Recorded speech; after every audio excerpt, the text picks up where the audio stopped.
দাদা এখানে ইট কোথায় পাওয়া যাবে? তুমি জানো না নাকি? না গো আমি জানি না, আমি বাইরে থেকে এসেছি, ভাবছি এখানে ঘর করে থাকবো। তুমি ইট কেন নিবে? ইটের ভাটা লিলাও। না না, আমি নর্মাল ইট নেবো। নরমাল কেন, সিজার করে দিব। এটা আবার কেমন কথা? এক ট্রাক্টর ইটের দাম কত? জানি না। মুখে ইট ভরে প্লাস্টার করে দেবো। কেন? ইট কিনবে, ইটের দাম জানো না? 10,000 টাকা হয়, জানো না? এক ট্রাক্টর ইটের দাম যদি 10,000 টাকা হয়, তাহলে 5 ট্রাক্টর ইটের দাম 50,000 টাকা হবে। তো আমি কি করবো?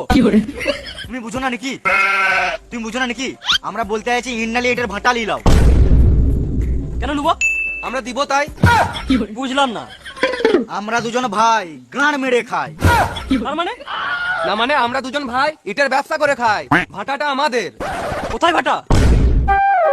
এই লাও, বিশাল হচ্ছে না, চলো। কোথায়? আবে তো টেনশন নিস না, পুরোনোটা বিজবো না, নতুনটাই বিজবো। নতুনটা কেন? নতুনটা বিচ্ছি কারণ পুরোনো ভাটার রং করা হয় নাই। আর পুরোনো ভাটাটা ভেঙে পড়ে যেতেও পারে। ও ধরে নাও তুমি পুরোনো ভাটার নিচে দিকে টুকটুক করে হেঁটে চললে, তখন ভাটাটা তোমার মাথার উপর ভেঙে পড়ে গেল আর চিচ্চির করে রক্ত বেরোলো, তখন তোমার কি হবে? ওই জন্যই আমরা পুরোনোটা বিচ্ছি না, নতুনটাই বিচ্ছি। ও চলো তাহলে।